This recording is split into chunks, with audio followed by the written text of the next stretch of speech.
Paz de Jesus, vamos tomar assento.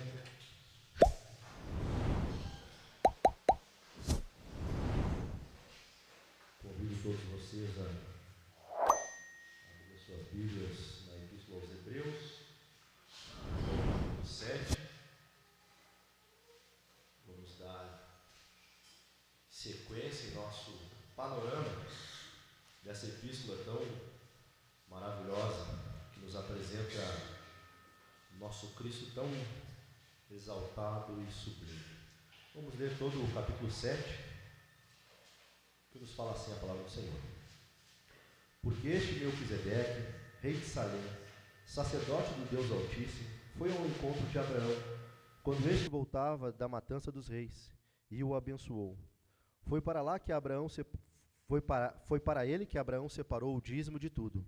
Primeiramente, o nome dele significa Rei da Justiça, depois também é Rei de Salém, ou seja, Rei da Paz, sem pai, sem mãe, sem genealogia.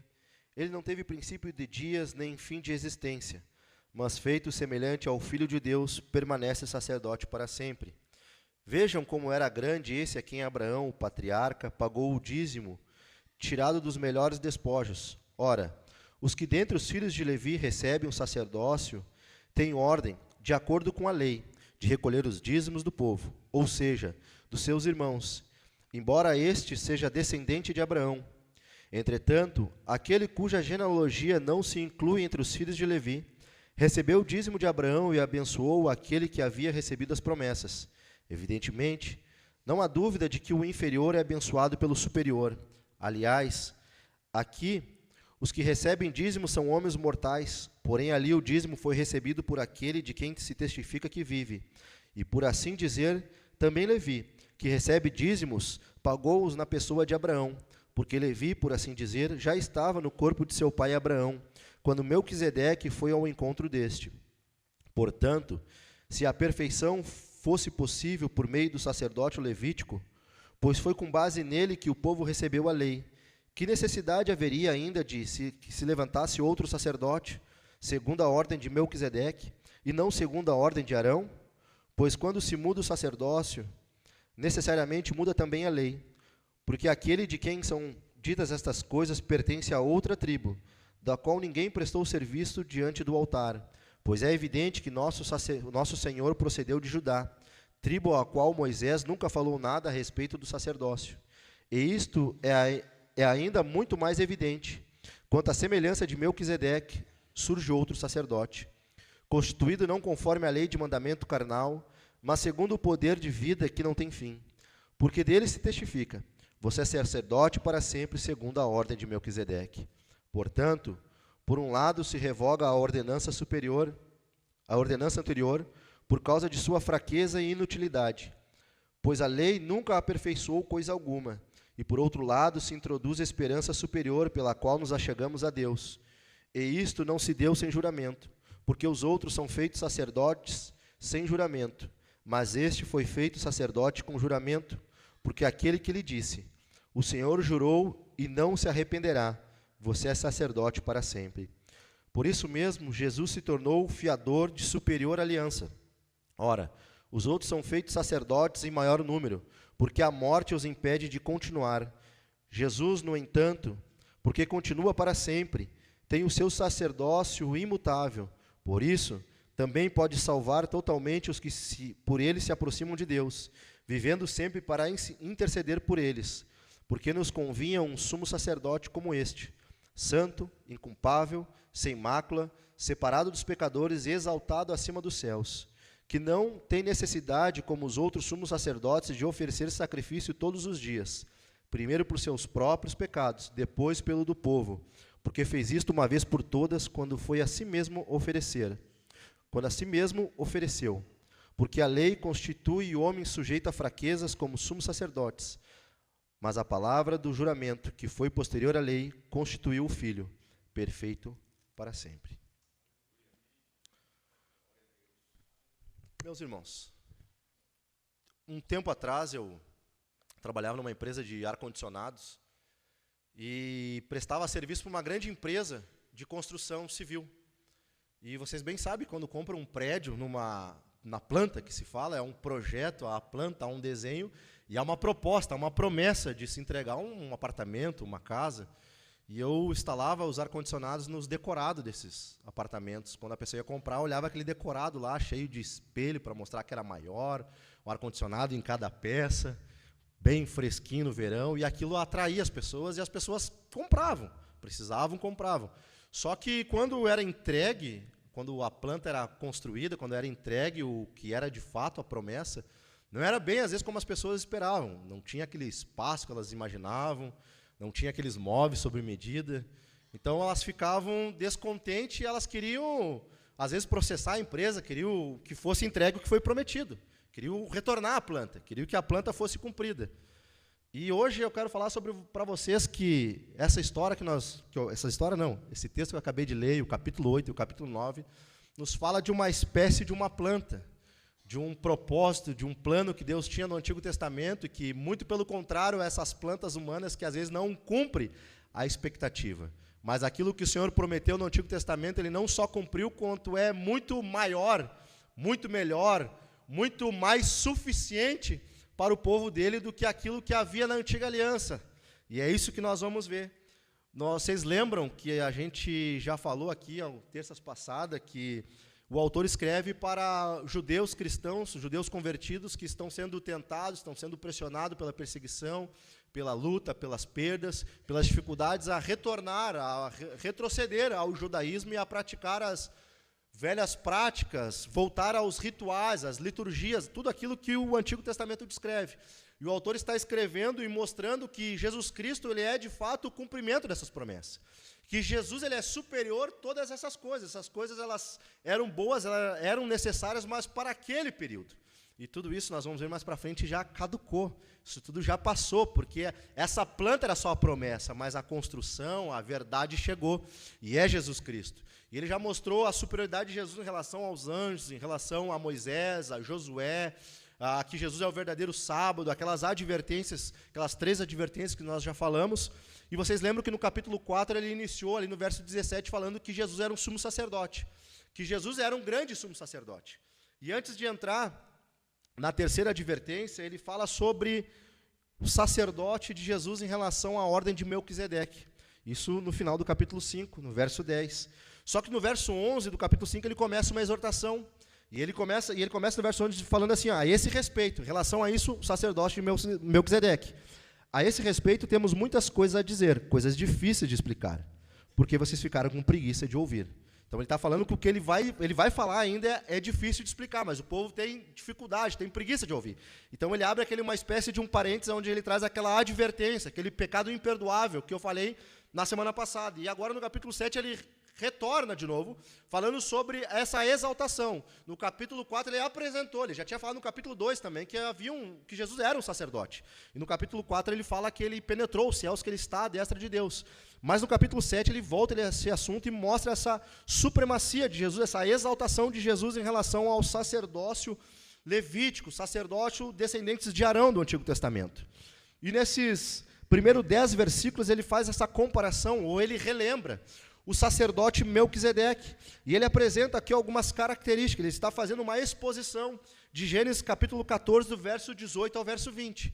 Isso não está saindo da cabeça simplesmente do autor, ele está expondo, ele está pregando a Jesus a partir da própria Escritura, a partir da própria Bíblia, a partir da própria Palavra de Deus. Ele prega a Escritura, e ele lê a Escritura, e ele expõe, ele explica, ele aplica para o seu povo o que aquilo queria dizer.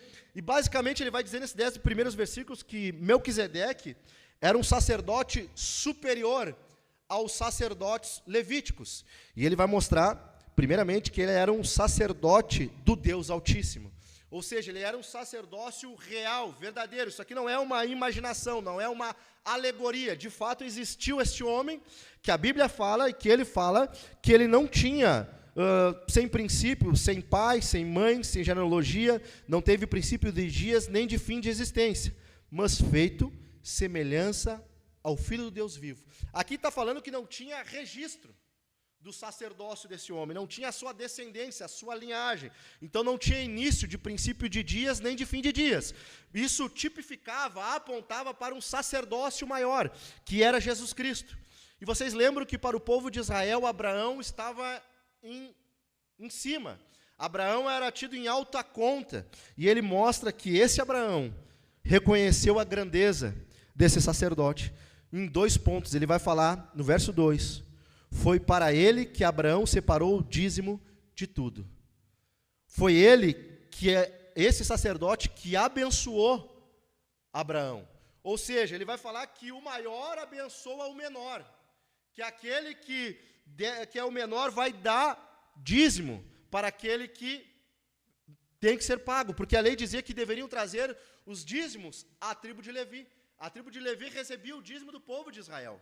E ele está falando que Abraão, ele é menor. Ele é menor porque ele foi abençoado e porque ele deu o dízimo para ele. E ele vai falar no verso 4, vejam como era grande esse quem Abraão, o patriarca, pagou o dízimo. E ele está destacando a sua grandeza. E no verso 6, na parte B, ele vai falar o seguinte, Levi, que recebeu o dízimo de Abraão, e abençoou aquele que lhe havia recebido as promessas. Verso 7, evidentemente não há dúvida de que o inferior é abençoado pelo superior. E no verso 9, também Levi, que recebe dízimos, como eu já falei, ele recebe dízimo das outras tribos, pagou-os na pessoa de Abraão, porque Levi, por assim dizer, já estava no corpo de seu pai Abraão, quando Melquisedeque foi ao encontro deste. Então esse rei de paz, esse rei de justiça, esse rei de Salém, que apresenta aquele que é verdadeiramente o sacerdote e rei, porque em Jesus o sacerdócio e o reinado se juntam, se unem, nós vamos ver mais para frente isso, mas já apontava para alguém, ele era maior que Abraão, logo, ele também era maior do que Levi, ele também era maior do que os sacerdotes de Levi, porque esses próprios sacerdotes que recebiam os dízimos, em Abraão representando seus descendentes, também pagou o dízimo a esse Melquisedeque. Quem é esse Melquisedeque? Aponta para Jesus. Ele está destacando a grandeza de Melquisedeque, mas a partir do verso 11 ele vai mostrar que o sumo sacerdote Jesus, ele é maior do que Melquisedeque. Aquele que já veio, aquele que penetrou os céus, aquele que já experimentou a morte, aquele que foi o Cordeiro de Deus que tira o pecado do mundo, que já foi entregue, que já morreu pelos nossos pecados, que está à destra do Pai, que está eternamente diante de Deus. Esse é o sacerdote. Se cumpriu nele, aquilo era coisas passageiras, aquilo lá atrás, todos os descendentes de Arão, todo o sistema ritual, todos os rituais, todos os levitas, todos os sacerdotes, todos os sumos sacerdotes, eram apenas a planta. Era só um desenho, era só um esboço da verdade que estava por vir. Jesus já veio. E ele está mostrando isso para o povo. Não faz sentido voltar para o judaísmo. Não faz sentido virar as costas para Jesus. Não faz sentido querer retornar à planta, se a construção já é plena, perfeita e cabal. Já se cumpriu. E a partir do verso 11, eu não vou ficar lendo os versículos, não todos, mas eu vou destacar aqui que Jesus ele é superior, é um sacerdote superior aos descendentes de Arão, por alguns pontos. E em primeiro lugar, por que Jesus, nos 10 primeiros versículos, ele falou de Melquisedeque. A partir de agora, ele vai pegar todas essas questões do sacerdócio levítico que vai aplicar a Jesus e vai mostrar por que Jesus é maior. E em primeiro lugar, no verso 12 e verso 13, por que Jesus é um sacerdote maior, melhor e superior? Em primeiro lugar, porque ele traz a perfeição. Ele vai falar, se a perfeição fosse possível, que necessidade haveria ainda de haver outra? O ritual do Antigo Testamento não era suficiente para trazer uma perfeição moral, uma perfeição suficiente, cabal, para unir o homem com Deus de fato, para unir aquele que, no Jardim do Éden, a queda de Adão, esse rompimento, onde os nossos pecados fazem separação entre nós e Deus. O antigo sacerdote, ele não tinha a capacidade de transformar o coração de ninguém. Ele não tinha condições de transformar ninguém. Muito pelo contrário, ele não tinha condições nem de se transformar ele mesmo, porque ele também era pecador. Mas Jesus Cristo é aquele que traz a perfeição, aquele que faz. Segundo lugar, do verso 14 e verso 15, está baseado por causa da nomeação divina. Não está baseado na autoridade da lei. Muito obrigado. Não está baseado na genealogia. Está baseado na ordem de Melquisedeque, aquele mesmo que disse, tu és sacerdote da ordem de Melquisedeque. Nós não temos um sacerdote que simplesmente foi colocado aonde que está por um homem qualquer. Não baseado no sentido de lei, não no sentido de algo passageiro, mas algo eterno, algo imutável, a partir daquilo que Deus estabeleceu na eternidade. O plano de Deus fazia parte, que Jesus se faria homem, que viria até nós. Em terceiro lugar, por causa da sua vida indissolúvel, verso 16 e verso 17. Constituído não conforme a lei de mandamentos carnal, mas segundo o poder da vida que não tem fim. Porque ele testifica, você é sacerdote para sempre. Segundo o poder de vida que não tem fim.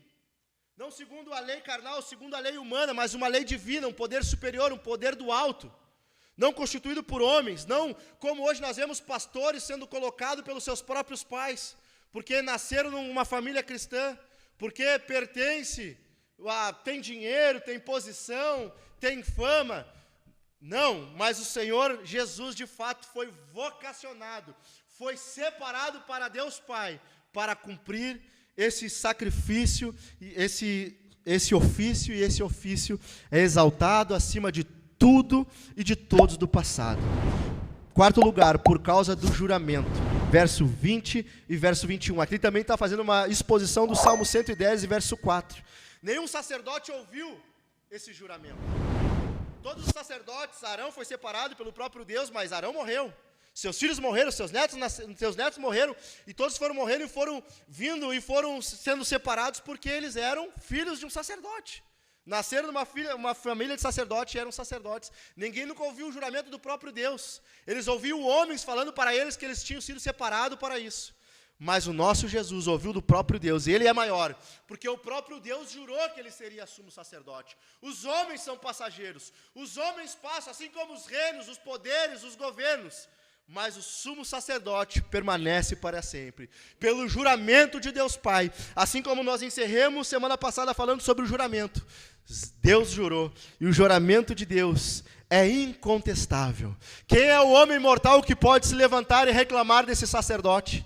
Quem pode reclamar do sacerdote? Os sacerdotes do Antigo Testamento, do passado, eram falhos e pecadores. Não tinham bom exemplo de vida. Não poderiam muitas vezes ser considerados homens dignos a ser seguidos. Mas esse Jesus que está à destra de Deus, o nosso sumo sacerdote, o nosso representante diante de Deus, tem uma vida perfeita. Ele tem o juramento de Deus Pai. Nada vai tirar ele desta posição. Não é os teus pecados, não são as tuas lutas, não são os governos, não é a depravação da igreja, não são os homens maus, não são os falsos pastores, não são homens e mulheres mentirosos, pessoas que trazem vergonha ao evangelho.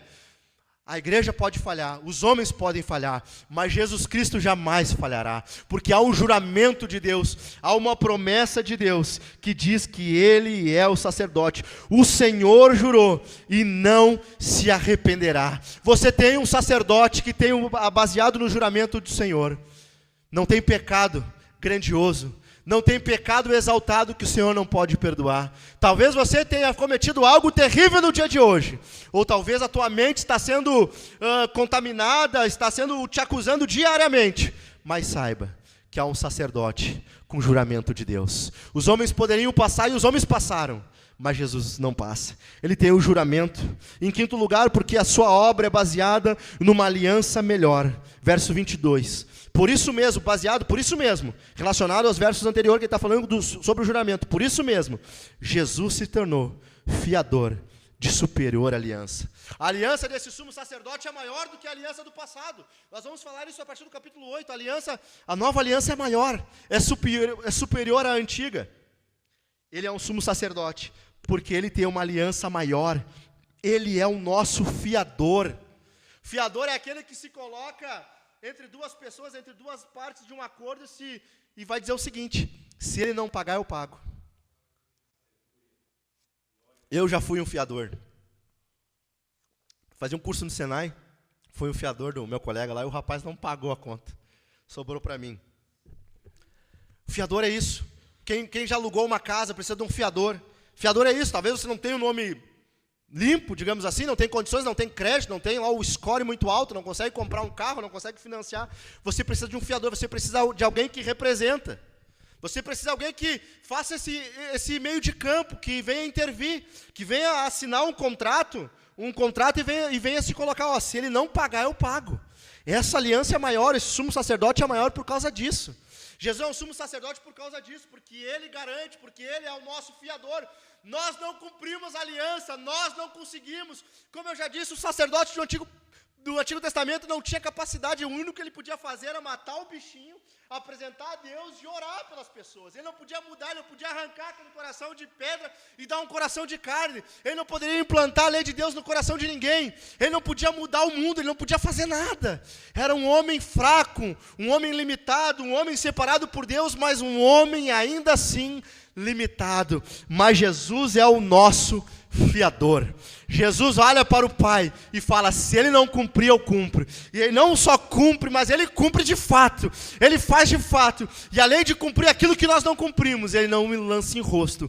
Ele não nos acusa, ele não nos chama. Ele não nos lança em rosto, ele não nos traz vergonha para nós.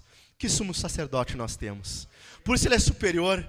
Por isso é uma loucura, meus irmãos, os homens querem voltar para o passado, a rituais, a homens que não tinham capacidade de se mudar, que não tinham capacidade de mudar ninguém.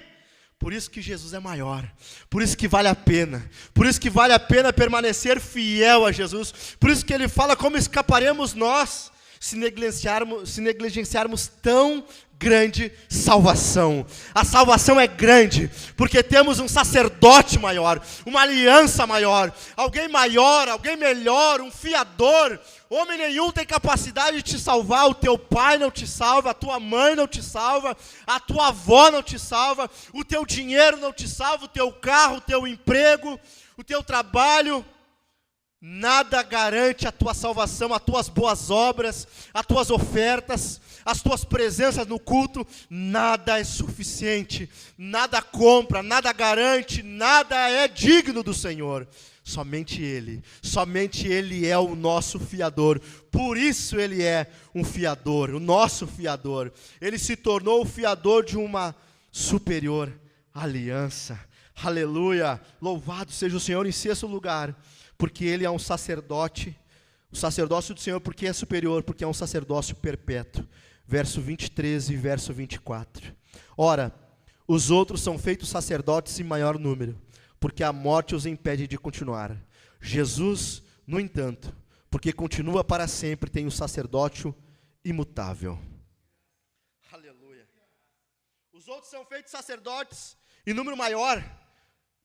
Quanto tempo se passou desde a entrega da lei no Monte Sinai? Quantos sacerdotes se levantaram?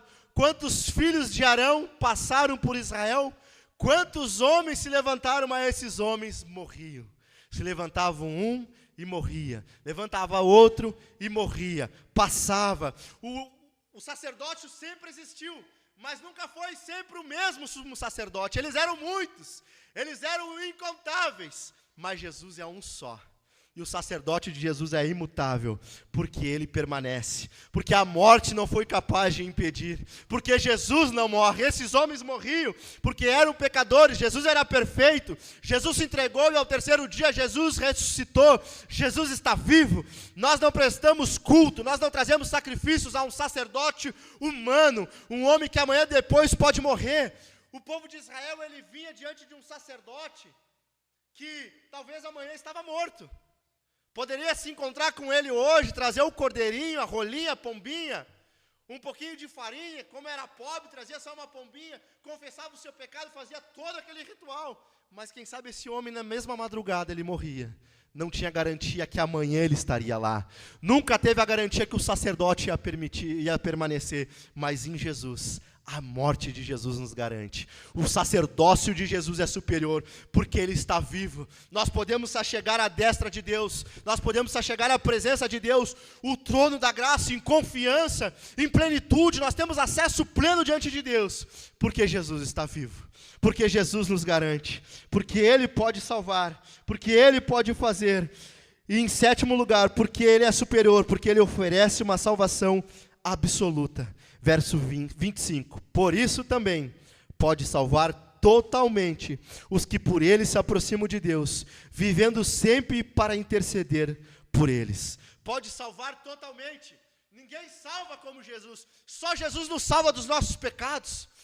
Só Jesus transforma o nosso coração, a nossa ira, a nossa cobiça, o nosso adultério, nossas taras, nossa briga, nossa forma de ser. Outrora nós éramos caídos, outrora nós éramos idólatras, outrora nós éramos assassinos, prostitutas, assassinos, ladrões, as piores pessoas, mas esse sumo sacerdote tem poder para salvar o pior dos pecadores, aquilo que o sacerdote do Antigo Testamento só poderia interceder, ou só intercedia pelo povo de Israel, ou aqueles que se convertiam ao judaísmo, aqueles que se achegavam a Israel.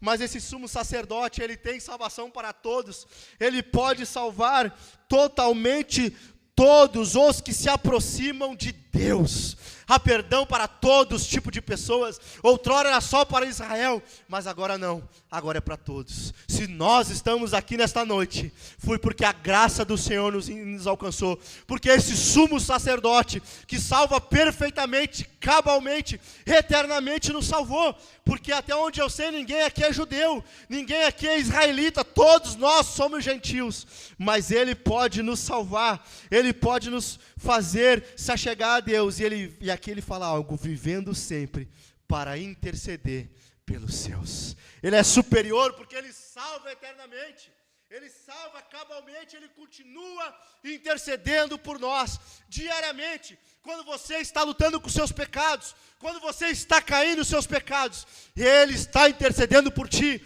Na madrugada, quando você está olhando o que não pode, no colégio, quando você está flertando, no trabalho, quando você está sendo tentado, quando a tentação está muitas vezes muito forte para você, Ele sabe, como eu já disse, Ele foi tentado em todas as áreas, e Ele, como Ele nunca pecou, a tentação de Jesus foi no poder máximo, foi no máximo. Nós muitas vezes somos tentados e caímos, mas Ele foi tentado no máximo, e além de ser tentado, Ele está à destra do Pai, nesse exato momento, exatamente nesse exato momento, e comigo mesmo, em relação à minha fraqueza e à minha incapacidade de pregar esse sermão, Ele está intercedendo por mim, enquanto eu prego por vocês. Eu estava antes orando ao Senhor, e eu falei, Senhor, eu vou pregar porque eu sei que o Senhor está intercedendo por mim, eu sei porque você está intercedendo por mim, para que eu pregue o santo evangelho para o teu povo. Aleluia, louvado seja o Senhor. Eu sou um cara extremamente tímido e envergonhado, extremamente envergonhado.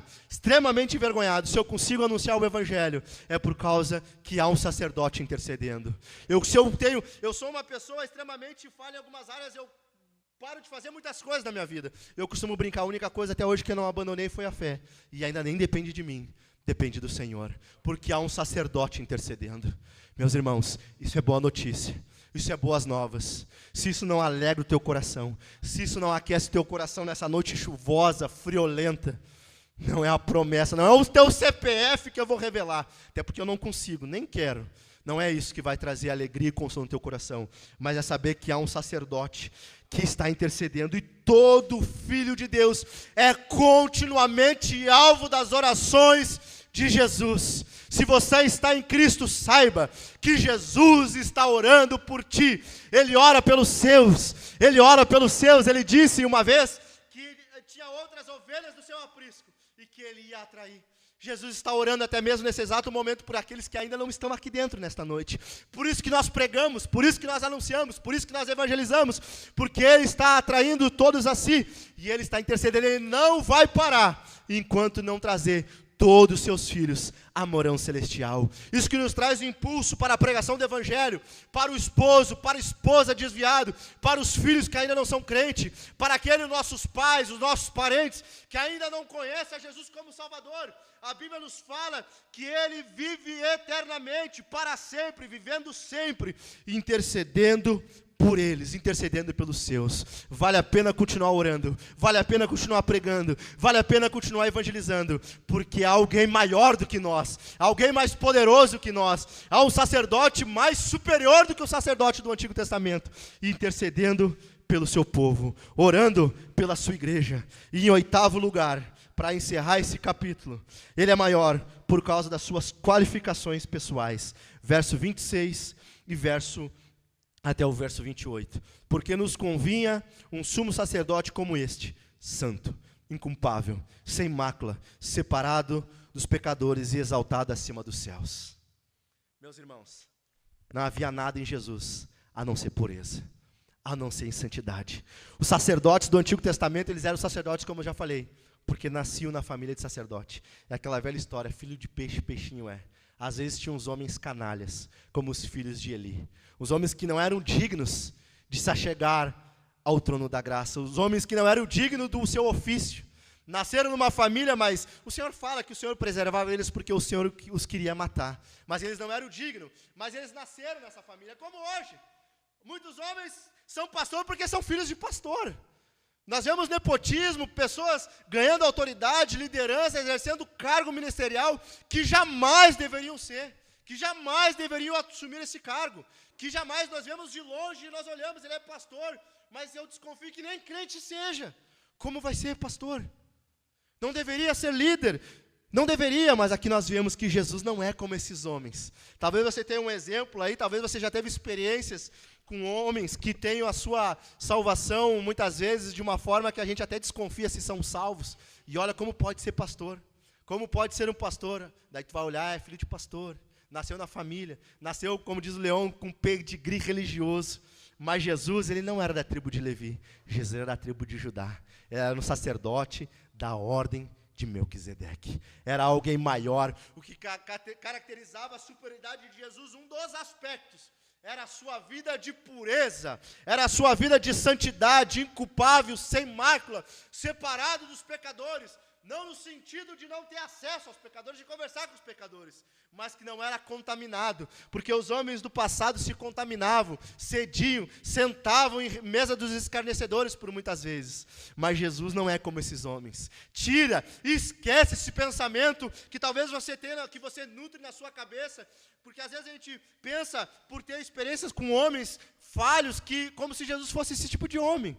Jesus não é esse tipo de homem. Jesus é um homem, mas é um homem perfeito. Jesus é um homem perfeito, um Deus perfeito e um sacerdócio perfeito. Ele não é como os filhos de Elias, Rofini e Finéias. Ele é melhor. É um sacrifício por uma só vez. Entrando no capítulo 8, nós vamos até o capítulo 9, falando de uma aliança superior.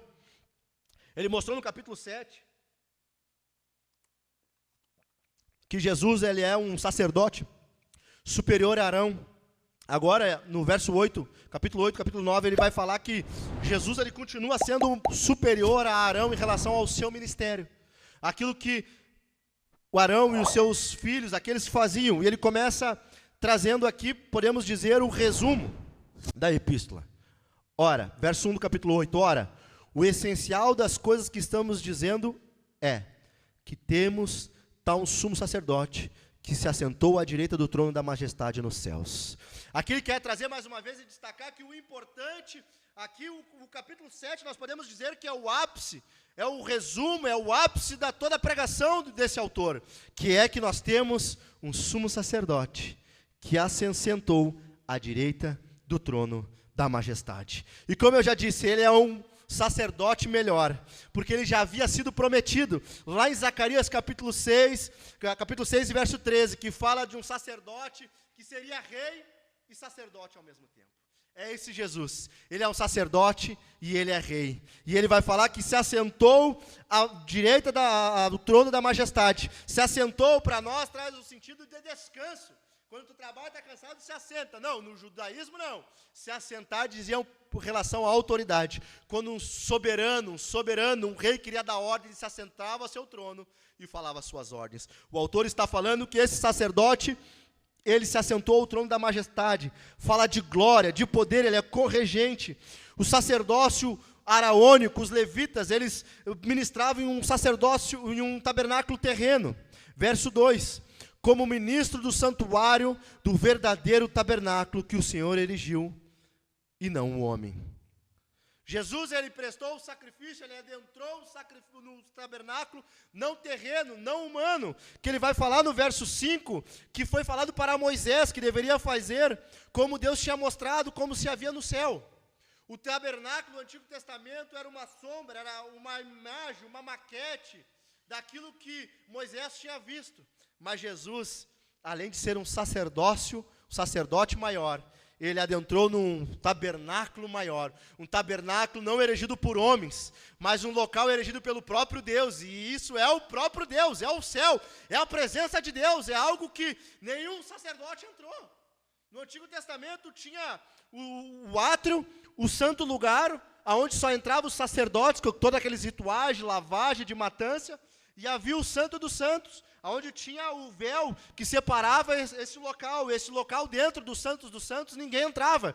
Tinha ali a Arca da Aliança, que representava a presença de Deus, onde tinha o maná, onde tinha a vara de Arão, onde tinha as tábuas da lei do Senhor, e essa arca representava, simbolizava a presença de Deus. Nenhum homem entrava lá, ninguém podia se achegar lá, só tinha um, que era o sumo sacerdote, nesse tabernáculo terreno, uma vez por ano, lá em Levítico, capítulo 16, se não me falha a memória, narra essa história, sobre o ano da expiação, uma vez por ano, onde o sumo sacerdote adentrava, mas era um lugar terreno, tapado por uma cortina terrena, feita com pano, com tecido, algo tudo passageiro, algo que se deteriorava, algo que era... Que passava. O tabernáculo era um templo móvel, que eles montavam conforme eles estavam andando pelo deserto. Tudo isso era passageiro. Mas o autor está falando que esse sumo sacerdote, esse rei, ele é maior, porque ele se assentou, ele adentrou, ele prestou o sacrifício, ele entrou no lugar mais elevado, aonde nem Arão, nem os seus descendentes, nem o sumo sacerdote entrou, a não ser o Filho de Deus, Jesus encarnado, Jesus homem, Jesus Filho de Deus, Jesus sumo sacerdote. Ele é aquele que entrou nesse lugar celestial. Jesus é o cumprimento das promessas.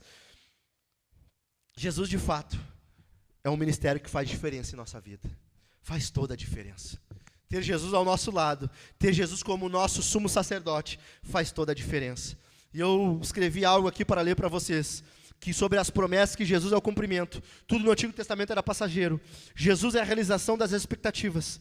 Eles matavam animais para representar o Cordeiro de Deus. Guardavam o sábado para representar o descanso perpétuo. Circuncidavam-se para simbolizar a circuncisão do coração. Olhavam para a serpente do deserto para representar a cura trazida por Cristo elevado no madeiro. Atravessavam o véu simbolizando o corpo partido de Jesus por nós. Todos os rituais, tudo aquele ritual, tudo que eles faziam, era tudo sombra, tudo mostrava para Jesus. Nós não temos e nós não precisamos mais de representações. Temos o próprio Filho de Deus. À luz disso, como desprezá-lo? Como negá-lo? Como abandonar esse Jesus? Como, meus irmãos? Me digam como virar as costas para esse Jesus, que é tão glorioso, tão grandioso, esse sacerdote rei, que reina, que governa, que domina, que salva de fato, que se entregou por nós. Essa aliança é superior, essa aliança é maior, essa aliança, a nova aliança, a aliança no sangue de Jesus. Lembra daquela passagem que a gente lê, Mateus 26 e 26? Ou 1 Coríntios, que a gente sempre lê? A aliança selada no sangue de Jesus, a nova aliança. Essa nova aliança é uma aliança melhor, é uma aliança superior. E agora, para se encaminhar para o final, nós vamos ver porque essa aliança superior. A partir do verso 7, do capítulo 8 até o verso 13, ele vai falar que essa aliança é superior, porque a aliança do passado, ela era uma aliança provisória. No verso 7 nós vemos a necessidade. Vamos ler no verso 6 rapidinho aqui, ó. Mas agora, Jesus obteve um ministério tanto mais excelente, quanto é também mediador de superior aliança, substituída com base em superiores promessas. E agora ele passa a descrever essa superior aliança. E ele vai falar no verso 7 da necessidade de uma nova aliança. Porque se aquela primeira aliança tivesse sido sem defeito, de maneira alguma estaria sendo buscado lugar para uma segunda aliança.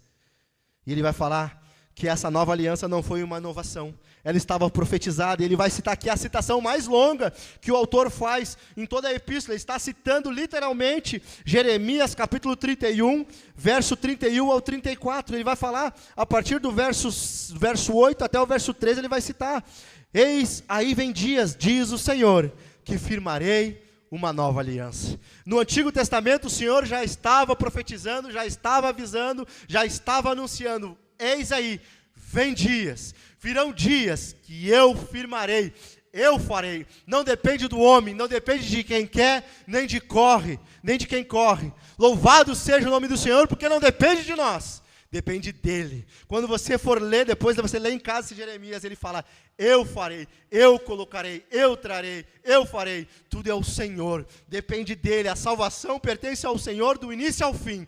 Louvado seja o nome do Senhor. Que nós temos um Deus todo poderoso, todo soberano, que resolveu nos salvar. Mostra a necessidade da aliança, mas mostra que essa aliança também era passageira, que não era uma inovação.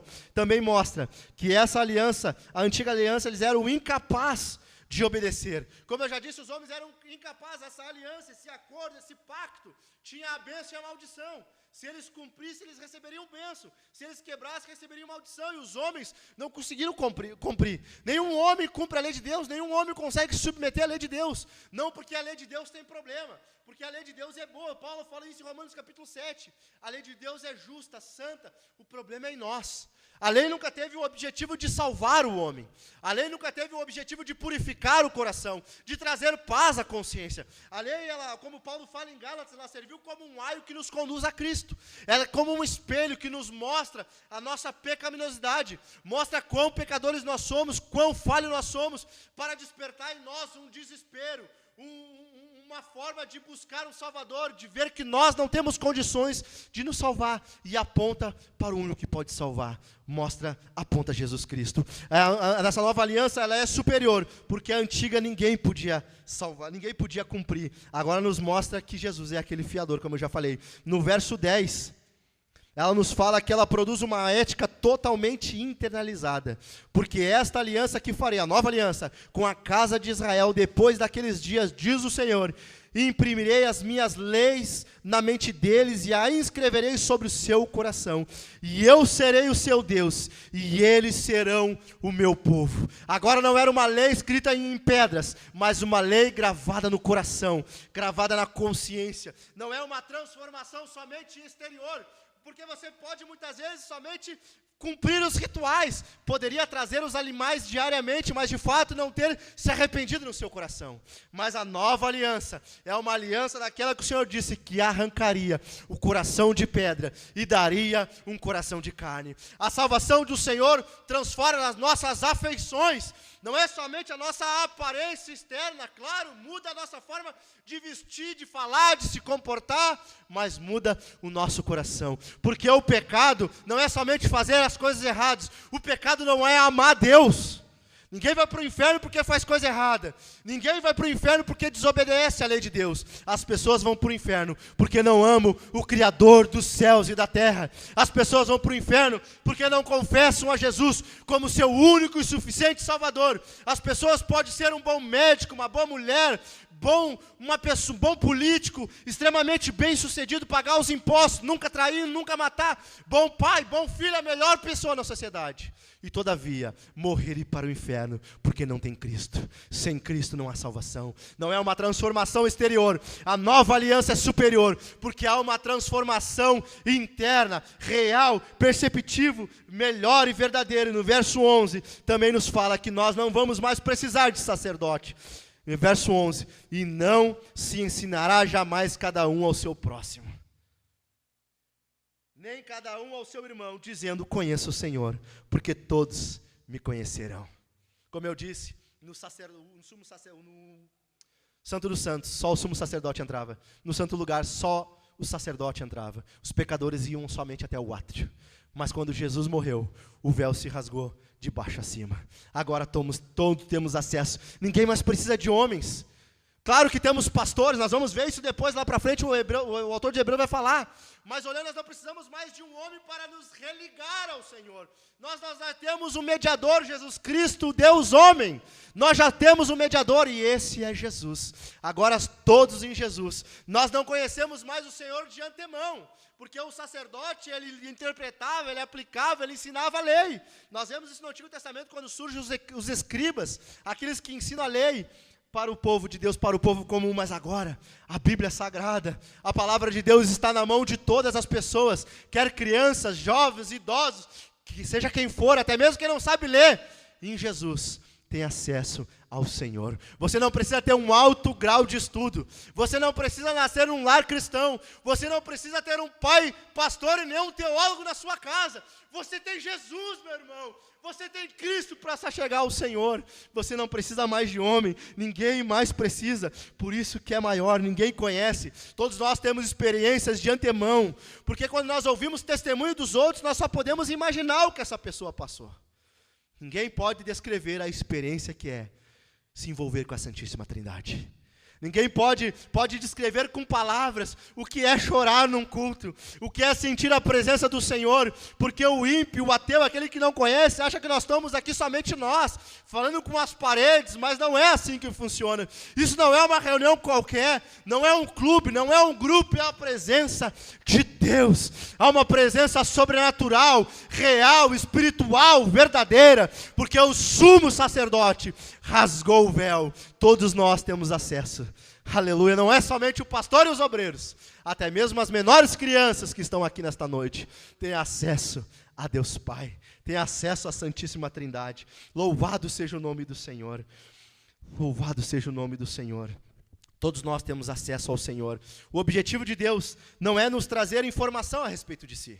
A lei de Deus não é somente para trazer informação para saciar as nossas dúvidas, nossos pensamentos acerca dele, mas é de fato termos um relacionamento com o Senhor.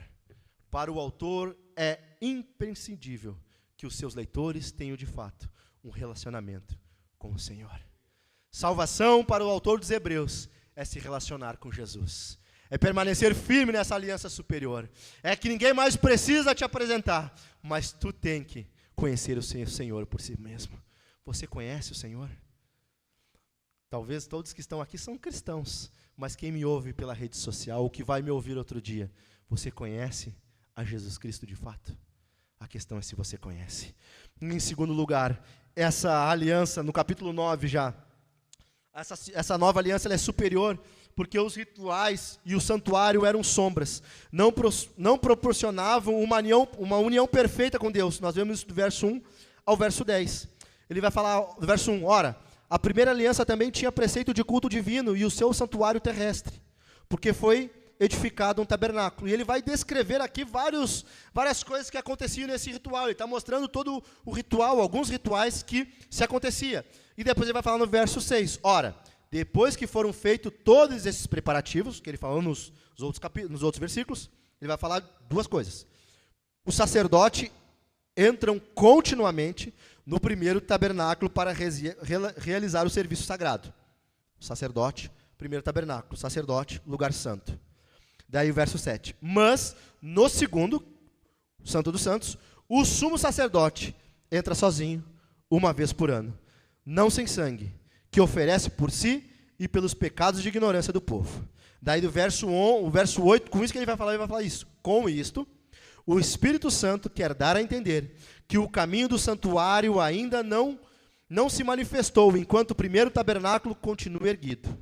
Isto é uma parábola para a época presente, da qual se oferece dons e sacrifícios, embora estes, no que diz respeito à consciência, sejam ineficazes para aperfeiçoar aqueles que prestam culto, pois não passam de ordenanças da carne, baseados somente em comidas, bebidas e diversas cerimônias de purificação, imposta até o tempo oportuno de reforma.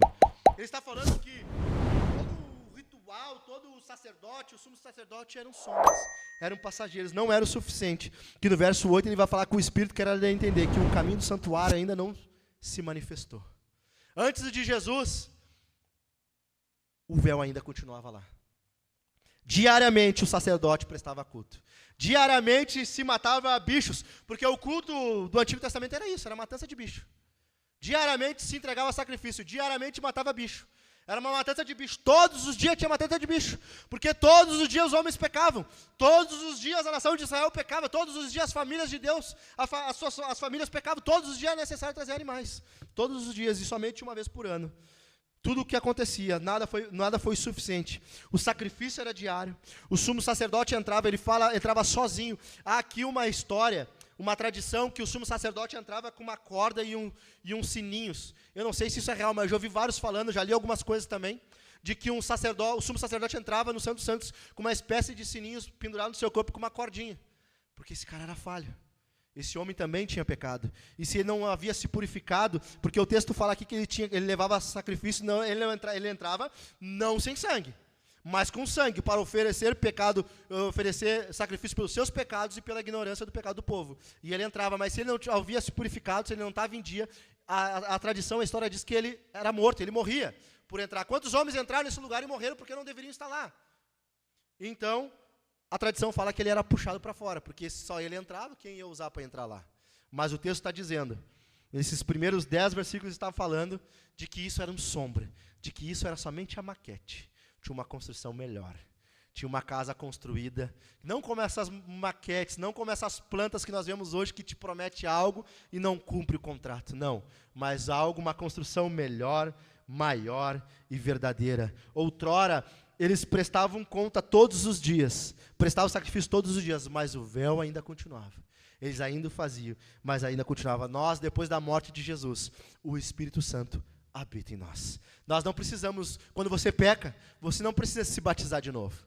Quando você cai, você não precisa de um rebatismo. Você, quando peca, não precisa nem trazer um cordeiro para cá. Você nunca trouxe um cordeiro para cá. Nós nunca matamos ninguém, porque o cordeiro que tira o pecado do mundo já foi imolado. Nós não precisamos mais disso. Em terceiro lugar, para encerrar, porque eu sei que hoje é Santa Ceia, o sacrifício de Cristo é perfeito e eficaz. Do verso 11 ao verso 28. Ele vai aplicar, dos 10 primeiros versículos, ele vai falar sobre o tabernáculo, sobre o sacerdote do Antigo Testamento, que eram sombras, que não cumpriam, e agora ele vai mostrar tudo isso em Jesus. Em algumas coisas que eu vou querer tentar destacar aqui, rapidamente. Por que essa aliança é melhor?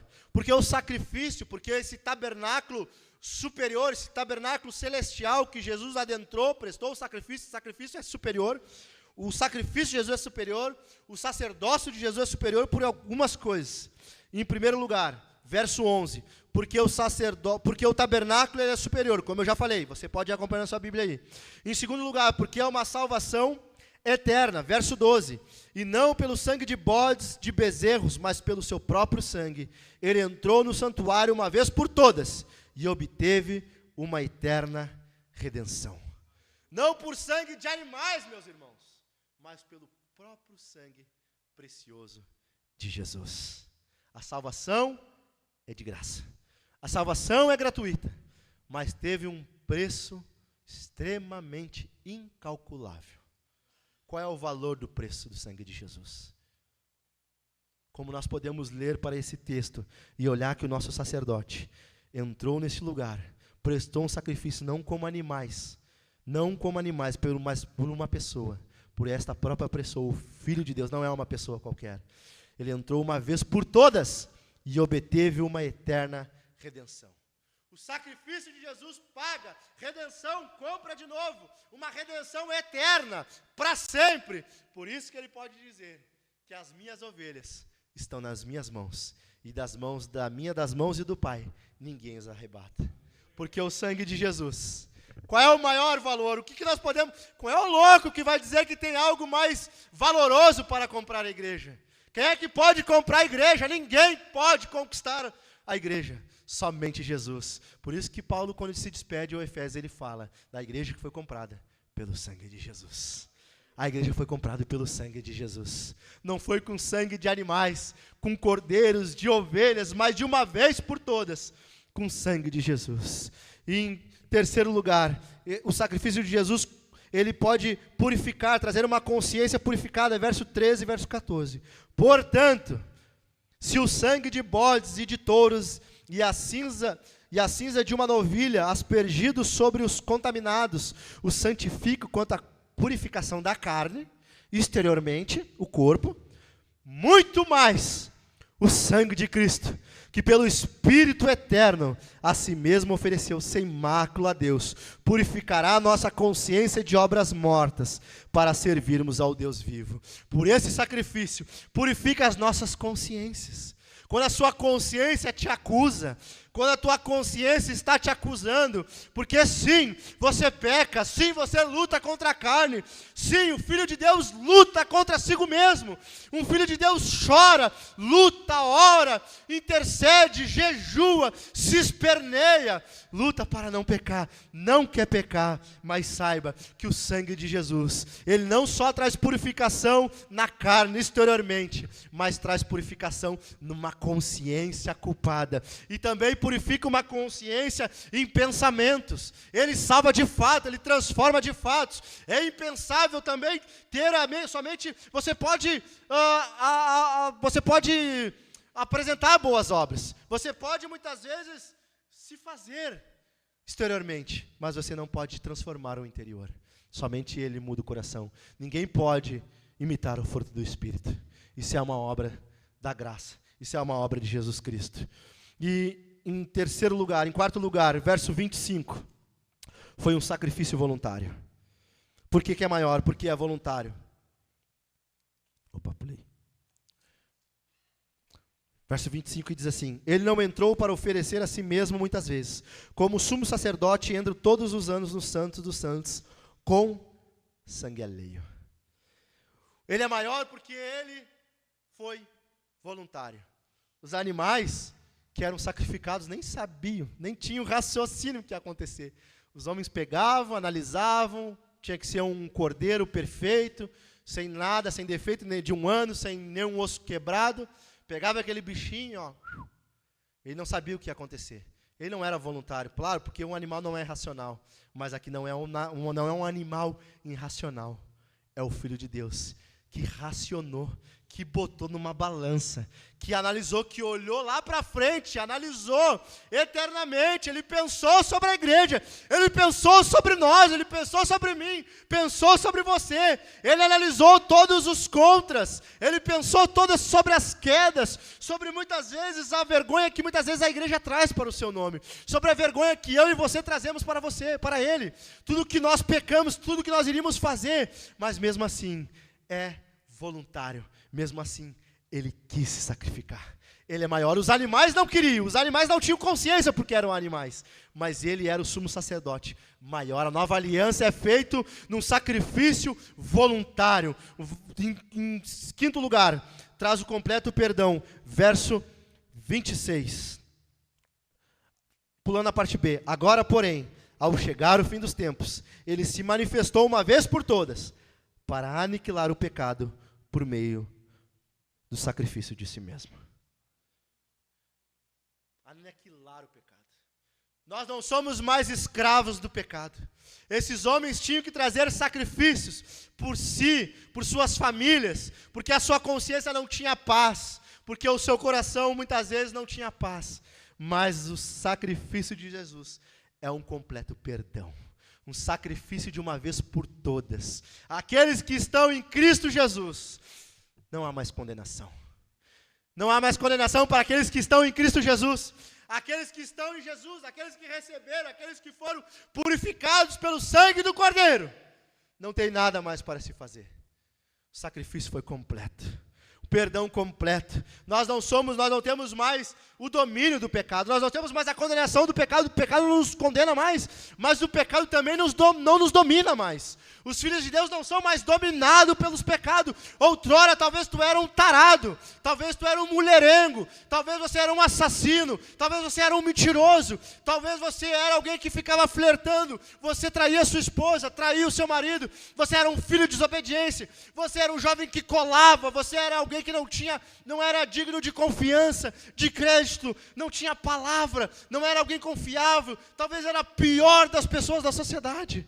Mas esse sacrifício traz um completo perdão. Agora o perdão não nos domina mais, não nos condena, mas também não nos domina. Nós estamos livres. A igreja de Jesus é livre do pecado. Aleluia! Louvado seja o nome do Senhor. Somos livres do pecado. Claro que nós pecamos, mas o pecado é um acidente. Nós não somos guiados, nós somos guiados pelo Espírito Santo. É o Espírito que habita em nós. Se o Espírito habita em ti, é a lei de Deus, é o Espírito que te controla. Não é a tua carne, não é os teus impulsos, não são os teus desejos, não é a cobiça, não é o pecado, não é os desejos carnais. É o Espírito que é santo. Aleluia! Louvado seja o nome do Senhor. Perdão completo. E o verso 28, essa aliança é superior, porque é um único sacrifício, e é superior. Verso 28, assim também Cristo, tendo-se oferecido uma vez por todas, para tirar os pecados de muitos, aparecerá uma segunda vez, não para tirar pecados, mas para salvar aqueles que por eles esperam. Aleluia. Um único pecado, um único sacrifício superior. Quantos sacrifícios foram realizados no Antigo Testamento até a vinda de Cristo? Quantos animais foram mortos? Quantas famílias, quantos sacerdotes passavam? Quantos sacrifícios diários eram prestados ao Senhor? Mas Jesus, uma vez por todas, o sacrifício de Jesus, a obra de Jesus é superior. Um só sacrifício é superior a todos os sacrifícios. Pensem, em Adão todos caíram. Todos caíram em Adão, mas em Jesus há mais poder do que na queda de Adão. Porque em Jesus, todos aqueles que se achegam a Cristo são perdoados. Aleluia. Um único sacrifício por muitos. Não é muito sacrifício por poucos. Não é muitos sacrifícios por um. Tentem imaginar vocês no Antigo Testamento, ao longo dos anos, se você vivesse, sei lá, 80 anos, quantos bichinhos você teria que matar? Aos 80 anos de vida, não. Mas aqui é todos nós, a igreja brasileira, a igreja mundial, um único sacrifício. Aleluia. E a promessa, aparecerá uma segunda vez, não para tirar pecados, mas para salvar aqueles que esperam por ele. Nos colocamos de pé. Passei do horário, meus irmãos. Eu não queria passar tanto assim. Meus irmãos, eu não sei, eu só consigo ler o que está escrito aqui. Eu não sei depois como bateu no coração dessas pessoas quando ouviram essa pregação, esse sermão, essa carta, quando eles ouviram essa leitura, eu não sei como eles reagiram. E eu não sei como você está reagindo. Eu sei como eu estou reagindo. Como reagir a essa leitura. Como essa leitura, ouvir isso e saber que nós temos, nesse exato momento, alguém melhor. Não faz sentido, não fazia sentido para o povo voltar para o passado. Por isso que para nós, não faz sentido abandonar o Senhor. Ele virá uma vez. Talvez você tem 20, 30, 40, 50 anos de fé e ouviu tantas vezes que o Senhor está voltando. Talvez você até duvida, mas deixa eu te dizer, o Senhor está voltando. Louvado seja o Senhor. E o autor também tinha isso em mente. E ele está falando, não vale a pena voltar. Não vale a pena retroceder. Se você tinha uma outra religião, um outro Deus, seja quem for, não vale a pena voltar. Se você era um ateu, não vale a pena voltar. Se você está lutando, se você está flertando com o mundo, porque talvez não, nós não somos perseguidos com a morte, mas há outras perseguições, secularismo, fama, trabalho, riqueza, namoro, casamento, tantas coisas que militam contra a comunhão dos santos, que milita a comunhão com o Senhor, que talvez na sua mente você está flertando e botando numa balança se vale a pena abandonar a fé. Quantos abandonaram a fé? Quantas pessoas por causa de um relacionamento abandonaram a Jesus? Casaram, namoraram, o fulaninho, vou evangelizar, e nunca mais voltou. Quantas pessoas, esse emprego vai me tirar da comunhão por algum tempo, e nunca mais voltou. Quantas pessoas abandonaram o Senhor por pequenas coisas que o mundo, que a carne apresentava, desejavam, e abandonaram o Senhor. O autor está dizendo, e o Espírito nos fala nesta noite, não vale a pena abandonar, porque a salvação é superior, o sacerdote é superior, a aliança é superior, a salvação é superior. Como escaparemos nós se abandonarmos tão grande salvação? Não há salvação em nenhum outro lugar. Se há alguém falando que há salvação, esse é mentiroso. Salvação é só em Jesus. Vamos orar uma vez mais. Bondoso Deus, Muito obrigado, Senhor. Senhor, nos falta a palavra, Senhor. Nos falta a palavra para descrevermos, Senhor, o que nós lemos e ouvimos nesta noite. Muitas verdades poderosas, Senhor. Por mais que foi rápido, Senhor, sabemos que Tu és poderoso. O Teu Filho é superior a tudo e todos do passado, Senhor. É um sacerdote maior, superior e exaltado. Adentrou num tabernáculo celestial e está nesse exato momento na Tua presença. Ó Santo Deus, obrigado por interceder por nós, Senhor Jesus. Obrigado, Senhor, por enviar o Teu Espírito e trazer essas verdades aos nossos corações. Que possamos, Senhor, nesta noite, não somente ouvir com os ouvidos, Senhor, mas ouvir com a alma, Senhor. Ouvir com o coração. Transforma o nosso coração, o nosso intelecto, a nossa vida, Senhor. Nos fortalece. Se nós cremos de fato, nos fortalece mais ainda. Se estão alguém flertando, Senhor,